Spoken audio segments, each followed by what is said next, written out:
Greetings one and all, my name is Lancer and welcome back once again to Oshi No Ko Season 2. We'll be watching episode 3 and last time on, tensions are high as the author of Tokyo Blade is here and she has made her opinions on the script known and also made it known that she wants the whole thing rewritten, even though we've already started rehearsals. But meanwhile, Akane has approached Aqua asking him what he feels about plays and him admitting that he doesn't care for them at all, so Akane is going to take him on a date to see a play at the theater that they are going to be performing at to see if she can change his mind. Let's see what's gonna happen. Let's get right into the episode.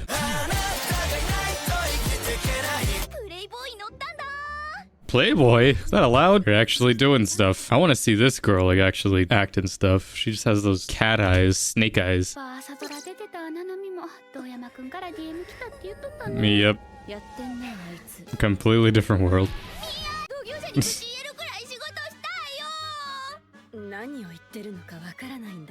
She just wants to talk about stuff. Yeah, she's got to focus on her thing. Well, you got time right now then, so you don't even have a script anymore. Smash heaven. Is this ping pong? Ping pong, the animation. Oh god, that is way too close. Ah, it's one of these. Because there's those in Japan, I think the rest of the world, where like theater rotates. It's a sort of like a ride. Oh, I would have liked to see more of it.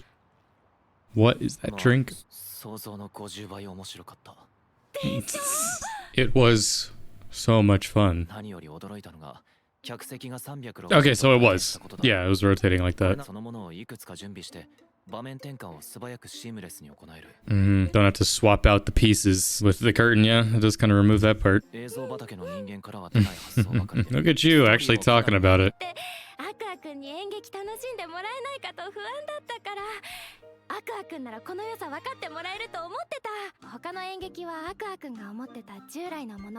So we're gonna visit them all. An interesting idea, going to see a play or anything at a stage that you're gonna perform on. I mean, it's one thing like actually knowing that you are in fact going to be on that stage, but also just like, you know, it's inspiring to be like, I want to be on that stage. It happened to me once.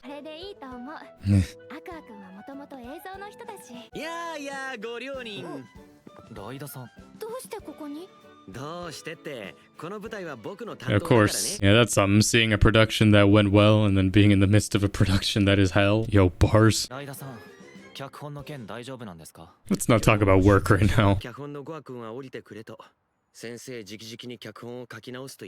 Sheesh. この箱の強みをフルに生かす工夫が組み込まれてた。おそらく原作者は舞台も装置のことも何も知らない。今日の舞台は脚本と装置が高レベルに噛み合ったプロの仕事だった。漫画家とはいえ、舞台脚本の素人にあのレベルのものが作れるはずだ。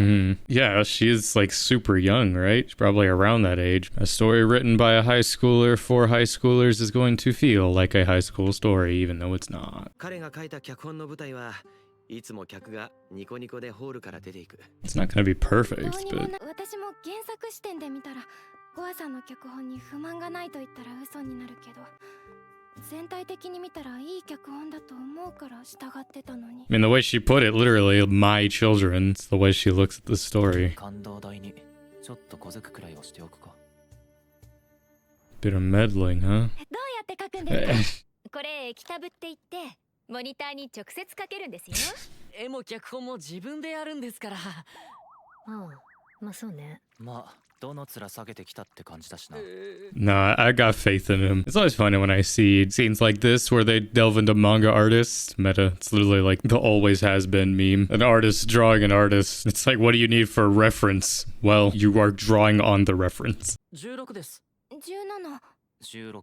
17。うわっか。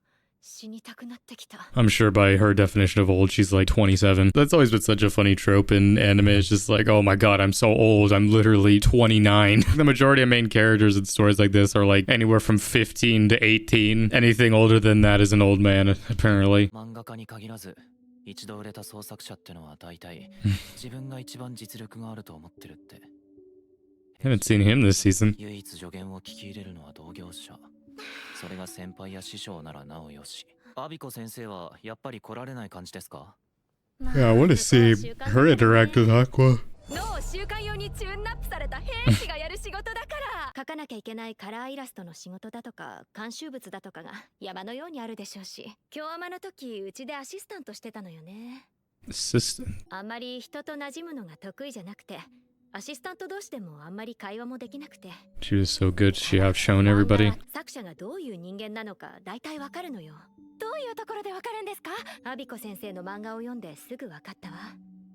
この子は他者と分かり合いたい。ちょっと私から絡むようになったら割と懐いてくれて、ふっと終ジャンで連載決まってトントン拍子で売れっ子になって、一瞬で追い抜かれていって。編集の仕事って2つあるの。売れる漫画を作らせること。正解。1つ目はそれ。売れた漫画を終わらせないこと。怖っ。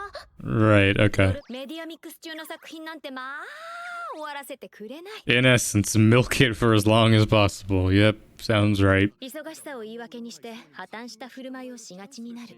身に覚えがありすぎて死にたくなってきてます What? 売れたらどうしたって自信もつくし増長しちゃうのよ。 Okay, a little different, but sure. もう少し向こうの事情も組んであげてもいいんじゃない？ But why? 現場を信じて任せて、京アマはああなっちゃったんじゃないですか。この世の創作物の9割はダ作だと思ってます。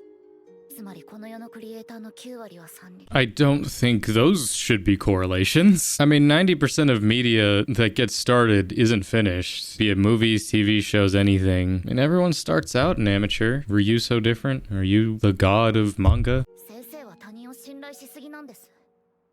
次は強く出ていいんじゃないですか。 You don't trust people enough. あなたが天才だからよ。 Yeah, a genius at what, the age of 12? 1000万部突破でなんかすごい賞ももらえるって連絡があったんです。 You were told you got awards, but you never got them? What does that mean? 先生は私の師匠ってずっと思ってます。原作をいじられることに不満を持つアビコ先生の気持ち、とてもよくわかるから、愛を持ってキャラに触れてほしい。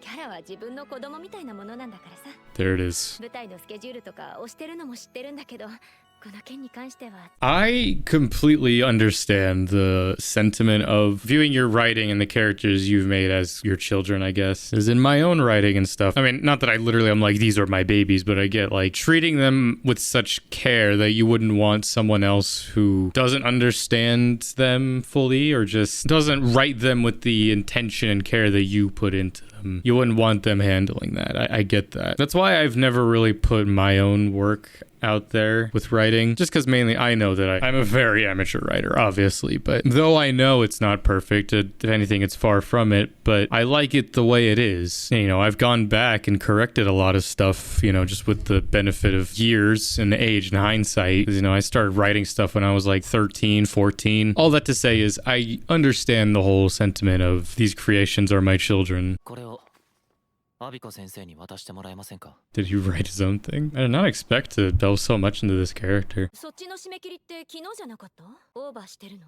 はい。ごめんなさい、汚い部屋で。こんなんでアシスタント呼べるの？今アシスタントいないんで。え？ Just on her own. 柄合わせて修正繰り返すより自分で書いた方が早いからクビにしました。寝てるの？一応毎日2時間は寝てるので。 In the literal definition of sleep, yes, I do. Healthy amount, far from it. It's a fucked reality, manga artists, and just artists like this in general, but especially in the Japan scene. At this point, it's a sad joke. People just know, like, you see amazing art, both in manga and in anime, and it's just like, yep, I'm sure the animators didn't get much sleep doing this. And it's like, we kind of say it jokingly, but then you realize, like, that is the truth, and we just kind of take it for granted. We can keep saying and doing these things, and, like, we obviously justifiably we need to give more attention to these animators, but unfortunately when it comes to the Japanese work scene, nothing substantial is gonna get done, because obviously I'm not gonna get like super, I guess, political or whatever, but the Japanese work lifestyle is very efficient forward. I mean, it's not just in Japan, obviously. A lot more Eastern countries it's that way. It's sort of just like, oh, get the work done, the rest doesn't really matter. 手伝うわ。適当に背景埋めるからね。How old is she? どうせ大御所にいい人材全部送ってるんですよ。あの担当使えないんで。アシスタントは育てるものでしょ。そんな余裕はないです。作品にこだわり強いのもわかるけど、こんな生活はダメよ。多少妥協しても。Yeah. 一瞬で読者から見放されます。そんなことないでしょ。やり方が悪いだけ。クオリティを人質にしてまっとうなコミュニケーションから逃げてるだけじゃないの。人のせいにしてるようにしか見えない。そういうのって回り回って自分の首を絞めるのに。5000万分売ってから言ってもらえます。こっちはそういうレベルで戦ってるんです。毎週必死にやってるんですよ。月間でのほほんとやってる人に言われたくありません。それ言われて言い返せる漫画家は今この業界にほとんどいない。確かに私はあんたほど売れてない。でも悪いけど私の方が面白い漫画描いてっから。Damn. 新鮮でしょうね。でもそれだけ。本質的にエンタメではない。はあ。 Damn. She needs this though. Match her energy in a way. Match her output. 読者にこび始めた12巻以降、正直微妙だから。読者人気に気をされて中途半端にねじ込んでるだろ。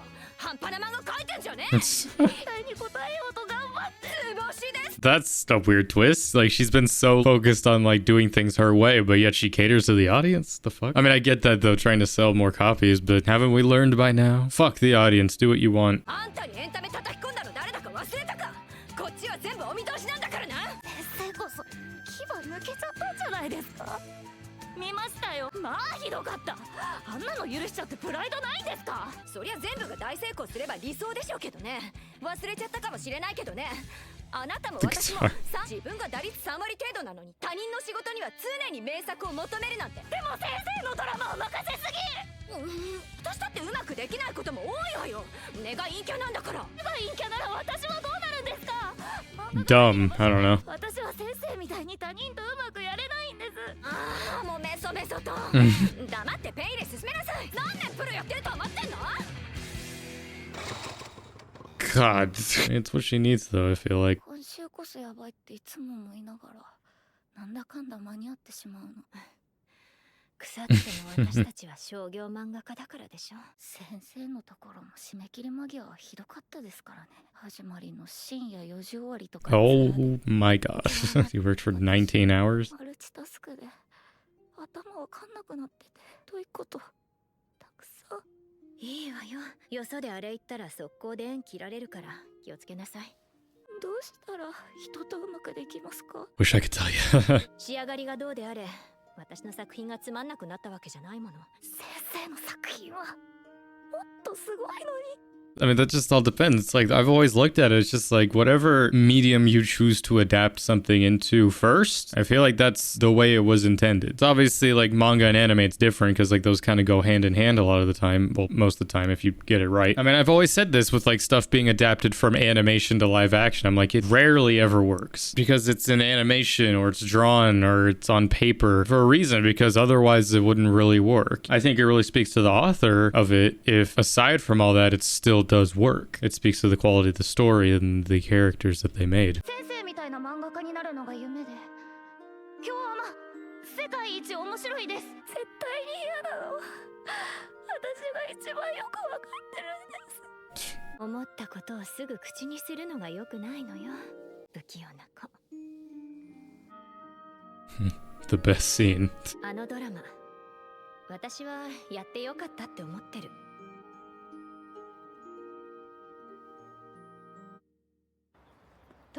God, we're still going. Ah, tickets. 参考になるかもしれないわよ。 We started here and we end here. That's kind of poetic. It's very poetic. Damn. Well, that was episode 3 of season 2 of Oshi No Ko. These episodes, it's funny because like I think they're definitely longer. I mean, that one definitely was. That was a 25-minute episode. That was so good though. I'm surprised we're delving so much into this character. But I mean, it makes sense though. It's a good message about just trusting people with your work, trusting people, open up to people. I think that is the case with a lot of these authors, especially, you know, they make something at such a young age and then it gains traction and it's like, all right, well, now you got to do more. I'm sure maybe initially it was intended to just sort of be a one-off thing, but it just kept going. It's like you look at authors like Toriyama or Oda or Araki, it's like a lot of them did it at such a young age. Like Akira Toriyama made his first manga at 20 years old. When you're young, obviously you have so much inspiration. I think that gives way to so many great stories, but you can only ride that for so long. Obviously this girl is still young. It just sucks that so much of her life has been sucked away by her passion. It's a sad reality reality with something like that, that is your passion and what you want to pursue in life, and then it comes a point where that love becomes work. You begin to fall out of love with that. Having this episode being titled Rewrite, I think is perfect because, you know, obviously rewriting the story, but also rewriting her life. I feel like just rewriting her choices. It's going to be a long journey, but I still have faith in her that she can make things right. But either way, this is my reaction to episode 3 of season 2 of Oshi No Ko. Join me next time for episode 4, as well as everything else will be coming out soon. So until next time, I'm Lancer. Thanks for watching.